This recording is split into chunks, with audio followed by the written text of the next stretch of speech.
Alın.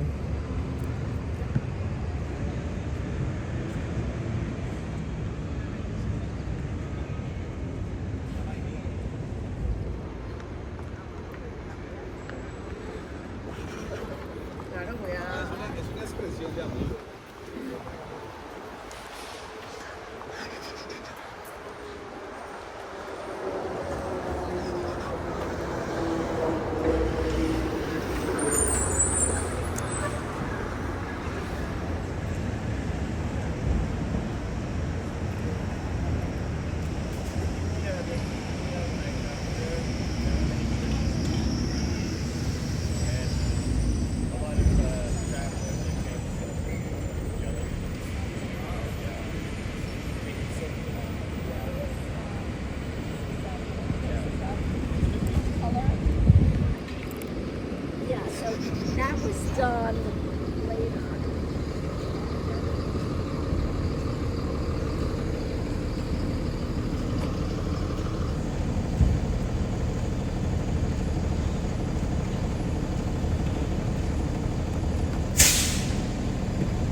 Yeah, it's bad, baby.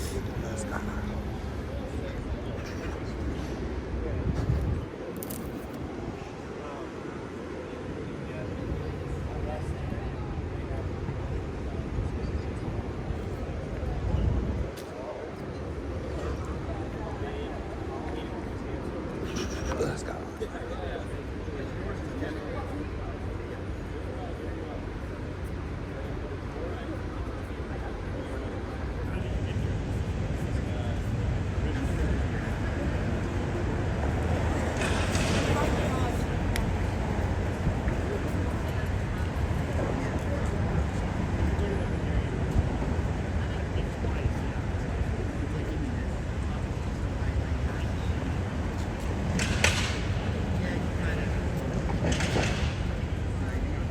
Hello, AJ. What's up? How are you today? Oh, it's pretty cool.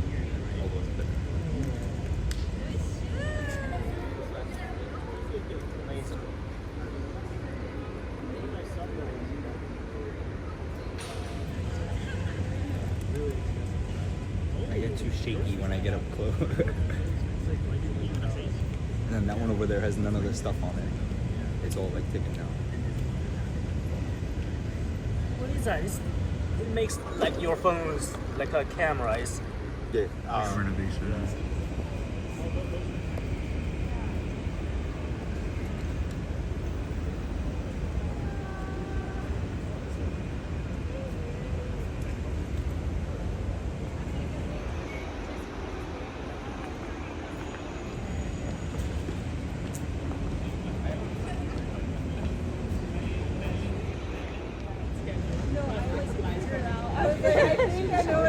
Honestly, it started because my dog, first thing I wake up and she just bugs the hell out of me.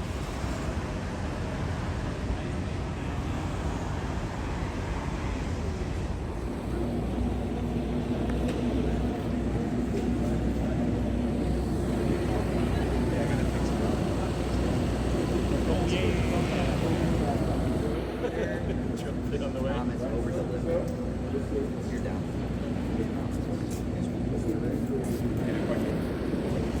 What you would have seen is like the limestone keyed in here and wrapping around. But that just gives you a sense of how you see the layers of this cathedral's construction, which for folks like us is fascinating, right? Now, the other thing I love about this cathedral is that you can really read the history, confirming that, you know, the soiling that's over on that wall is the same as the soiling that's back in the farthest chapel, is the same as the fire soiling that's in the transept. And following that was then a large testing campaign. Oh, no. You'll be learning soon that there's going to, you know, everywhere you look, it's on the floor that you're standing on, it's the entire ceiling that you're looking at. There are several roof structures that are also investing on some. Might be time to go. That's a request. this much tall. If you stand on that dome, you stand on this much tall.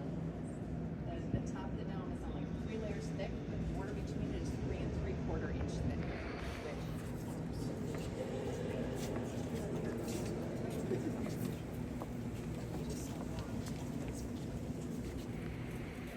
Marbles, tiles, mosaics. So here they employed Guastavino tall, these vaults, and actually these gold tiles here are gilded. And you see those colorful. So you see these different aesthetics between that nave and what you're here. This is that first architect, Graham. We're going to wander here into the baptistry. So you get a free flavor of some. As you mentioned, so the north transept was starting with the they never got to the south transept. The south transept, where it would be, is actually occupied by one of the buildings that was on site before it, which was part of the whole thing. It's called the town building now, and it was a textile conservation land. It's so large that St. Patrick's Cathedral without the spire can fit inside this cathedral. Wow. That's how big it is. And our friends had the, the privilege of restoring both cathedrals and this one. And this one's not done yet. The other interesting thing I wanted to mention is what I said earlier, the cathedral is unfinished. And so for a very long time, the cathedral was not landmarked. Because it wasn't.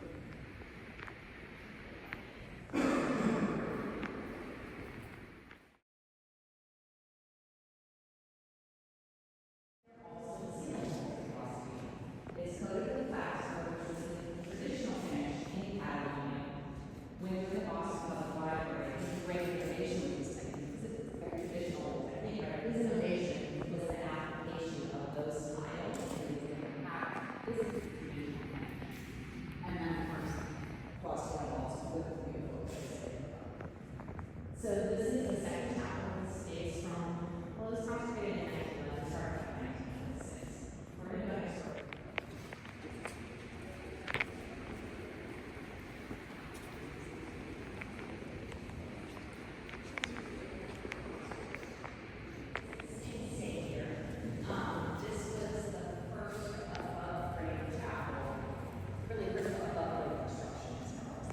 So this was started in 1901. This was originally called the Belmont Chapel because it was financed, donated by August Belmont, who was the head of the consortium that was building the first underground mass transit system. And Francis Barge ended up being hired as the architect of that. So I was curious about to know the method or how that came up, but they were that. And that, of course, the most famous subway stop has a very practical function in Guastavino tile. You see these tiles put in every direction, lining up with each other, right? On the square surface, they're straight. So if there was no mortar there, you would see all these edges of tiles. You would see that the mortar joints aren't all consistently wet. You put that eye mortar over the surface of it, and it tricks your eyes into seeing this continuous fault that you look up. Again, I want to note this is then completed in 1901. It's been built in 1907. And clearly they abandoned the concept that you can't have ring bolts with Guastavino tile. Did you get confused? This is a village of tile that were originally over the axe that got switched out. So that knows. Can you just go to what you're talking about last hour? Yes, sorry. So let's see what do you see that actually the mortar is projecting from the surface of the tile? And it's easier kind of in that ambulatory area where it's a little more down the right side. With straight elements, right? So these are like at all different angles to each other. They're never 100% aligned or curved. Like in a barrel vault, we would maybe do this, but now we're like to panel a doubly curved surface with rectangular elements, like mathematically, it's not perfectly possible.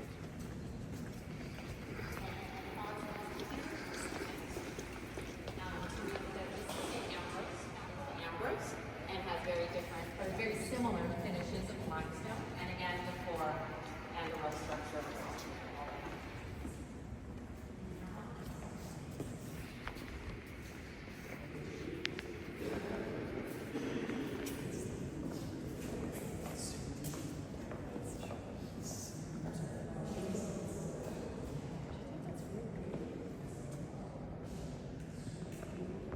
You will see that the tile is red, just like unfinished tile. That they would, so what they would have done is they would have built Circular without the central access. Oh, another fun fact was that the millimeter was going to be approved all the way up. That's pretty much where they were. Watch this back.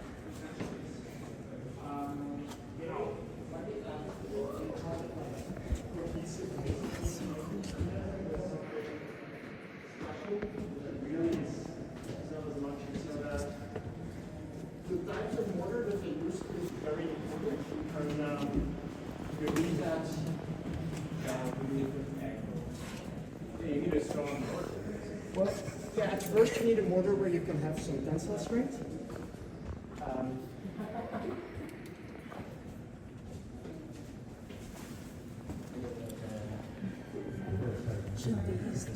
Here be like continuous? That's a great question. So it was just asked, you see some Guastavino tile here, this green glazed tile right above us. You see some tan over here above the organ loft. Yeah, finished brick better here where it would be keyed in, that's been painted. Another detail that you get such a great view here are these massive columns, which I just am always in awe of.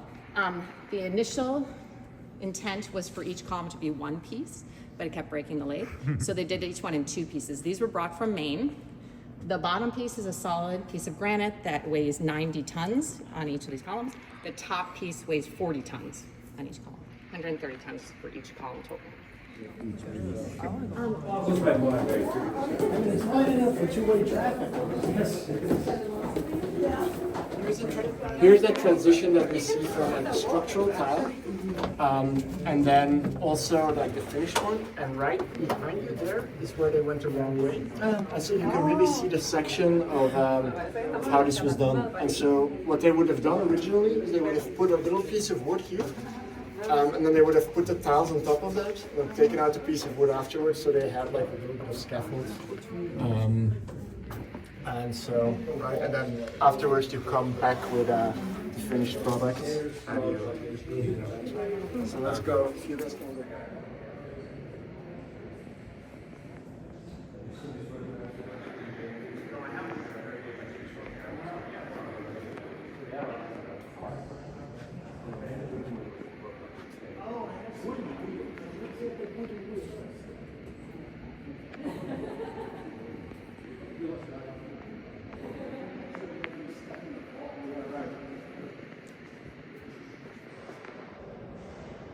First area completed in 1899, and they held services there until this area was held in 1911 throughout the whole construction. It was finished with various liturgical objects that had Tiffany mosaics covering them. They had been exhibited at the Chicago exhibition museum and were here at that time. So you have the floor, the crypt underneath, that's Guastavino. The ceiling here, what you had was this area were growing bolts that were yellow and green tile, similar to in St. Savior. And then this area here was actually a semi-dome that was meant to have a gluing mosaic. That was never completed. Again, in 1939, they realized that was very different from that. And so they tore it down, and they raised the ceiling up and built it with similar materials to match. They then inserted these stained glass windows, which are all interior. Those are actually starting in the 1900s.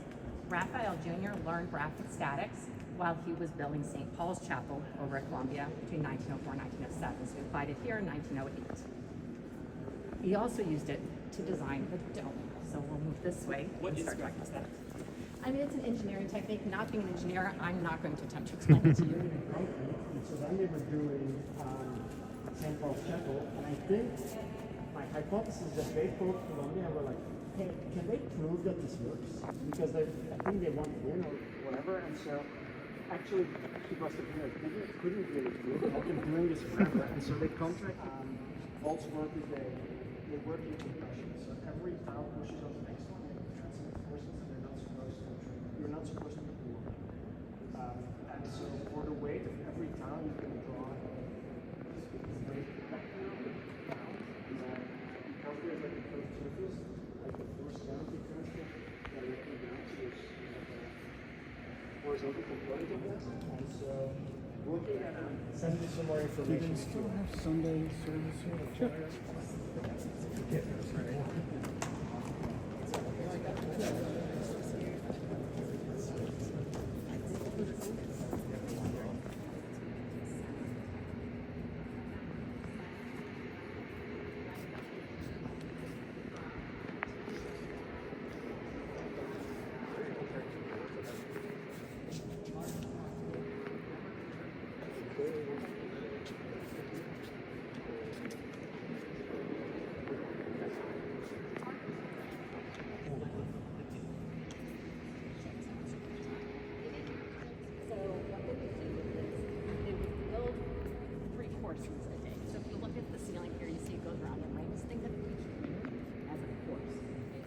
Large crew working at the bottom, and then by the time you get to the top, there's just a few men. It only takes a couple hours. It took just 15 weeks to go. People would gather, watch it during the day, newspapers and us cover. We have a great program. Insurance. And previously, this was a whole insurance question, and part of it was driven by the fact that in 2019 there was another fire in the crypt of St. Savior. Again,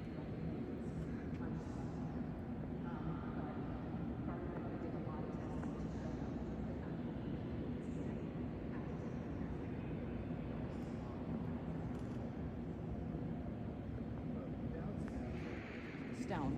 We didn't want to coat the epoxy to match everything else. That's just introducing yet one more maintenance thing for them to keep up on a paint. So it was left as is. Most people don't notice it. Those that do, it's a really interesting aspect of its history. Epoxy coating and these big and small rib or columns that you're seeing. Yeah. Where's the construction of that ceiling? Were those put up first and then tiles go over it? Yes, Okay. exactly. And so the other thing I want to know is, like I said, it's a sexpart type. You see 6 sections going around it. At the time of construction, this was said to be the largest and loftiest sexpart type belts ever constructed, the first in the United States.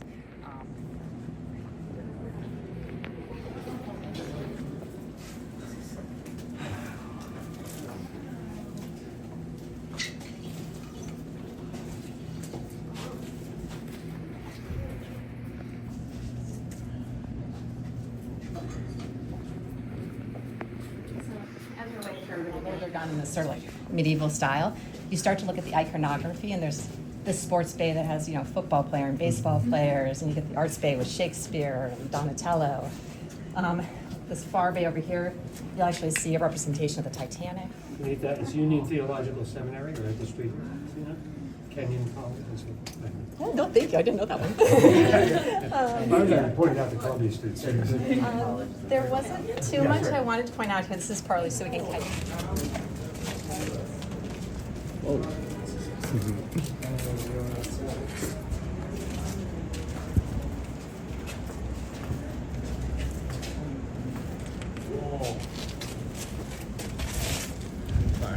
Now you're good.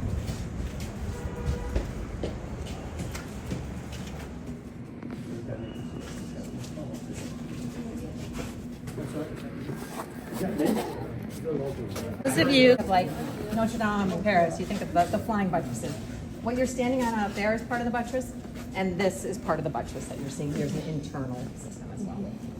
Here you're getting your first close look at these ceilings, which are also Guastavino tile, but these are called acoustolith tile. So some background on how this came about. So 1911, the year that the crossing person wrote a letter of introduction from Raphael Guastavino Jr. to Wallace Sabine, who was a Harvard physicist working in the field of acoustics. They wanted these two men to develop, and they would sieve it really well so all the grains were essentially the same size. And then they would mix it with just enough cement and water. Does it sell someone's body? And no one knows who it is.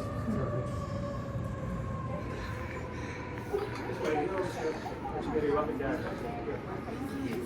I'm taking all sorts of photos. What are we standing on?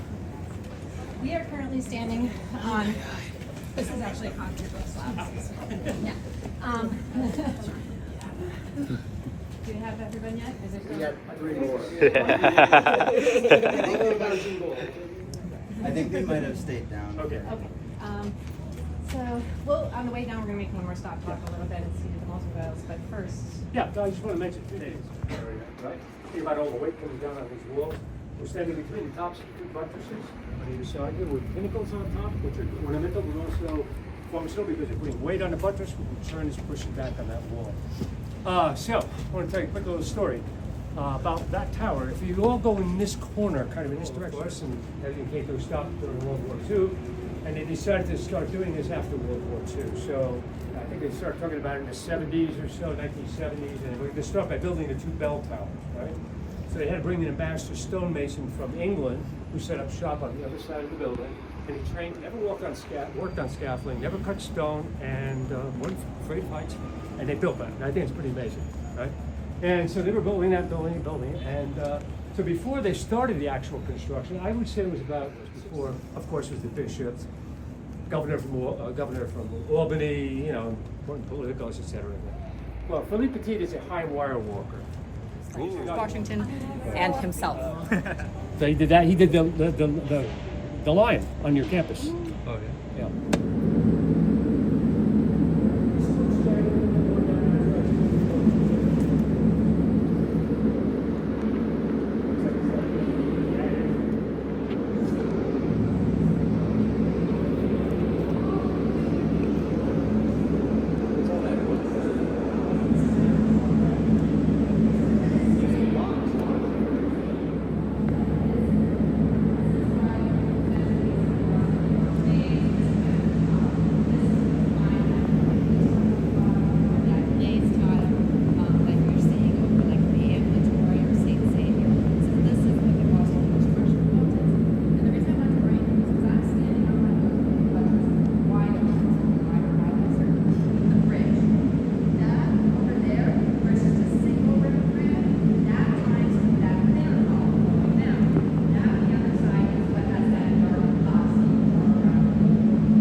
I think she's gonna talk about that. That's exactly why we stopped here and talked. While we're waiting for a few people, Bill, do they still refer to this as the library level? Does anyone? Yeah. They do. So Philippe Petit had his own personal library up in one of these tiles, and you feel with them, and you're listening for variations in sound or ways that the tile feels slightly different, how it vibrates. That could suggest it might be slightly debonding from the substrate.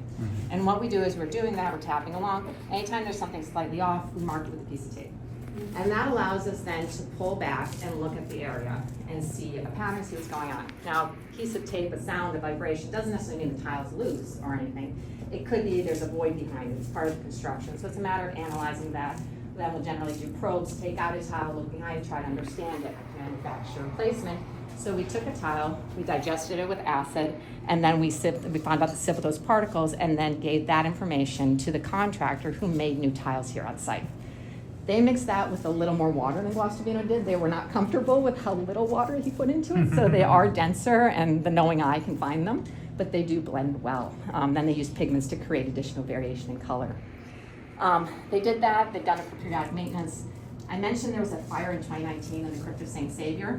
When, again, good thing is that the floor there is Guastavino. The ceiling over the fire was Guastavino. Everything's very contained, interesting, like, but I don't actually know, some of these, like, obviously have light fixtures that have come down from some of them construction. Like, if you go up to the crossing, it's really interesting, the crossing, there are lots and lots of pipe anchors that go through. And part of that was because they strung a rope and held those wood strips like under the stairs to the underside by using those as holes through the tile. So this might be actually part of its construction, but It has nothing to do with moisture. but I don't know if it's Seems- actually, yeah, it doesn't really seem, it's a great question that I wish I knew the answer. We have questions about it all the time now. Yeah, I'm not really sure why that there is. was lighting up here. Yes. Oh, I see what you I know, it's counterintuitive, because you would think, oh, big pores, but the problem is actually they were thinner, so this just actually sucked the counterintuitive, It's right? very counterintuitive. It's coming behind the break of the floor. Yeah, so because of how thin the pores were there.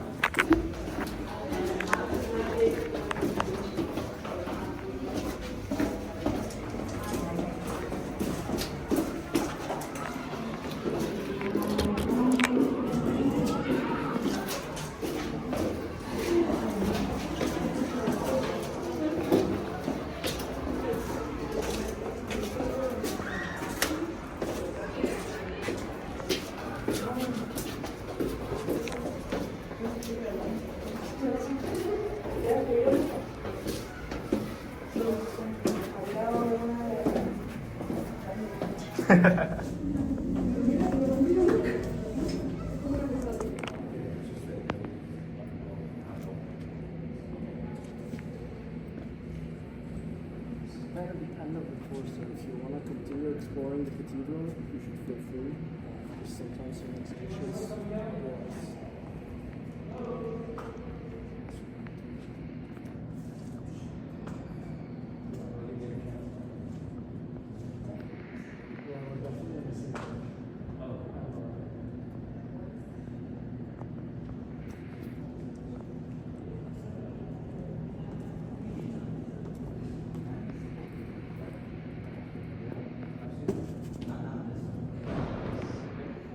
Father, Son, Holy Spirit.